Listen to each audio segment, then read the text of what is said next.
ইতিহাসে তো শুধু ১৪, ১৮ আর ২৪-এর নির্বাচনই হয়নি বা হবে না।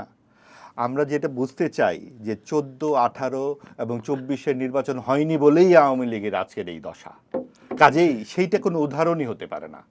এবং সেইটা যেহেতু ওই দশা হয়েছিল, পরবর্তী নির্বাচনটিতে আবার আরেকটি পক্ষকে অনুপস্থিত থাকবে সেইটা কোনো প্রত্যয় হতে পারে না।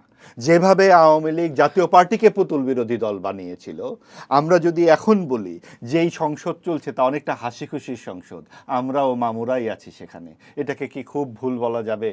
আওয়ামী লীগের দলীয়ভাবে তারা নির্বাচনে করতে বাধা ছিল, যে আওয়ামী লীগ কার্যক্রম নিষিদ্ধ। ব্যক্তি হিসেবে তো কাউকে নির্বাচন থেকে বারিত করা হয়নি। ব্যক্তি আর দল কি এক?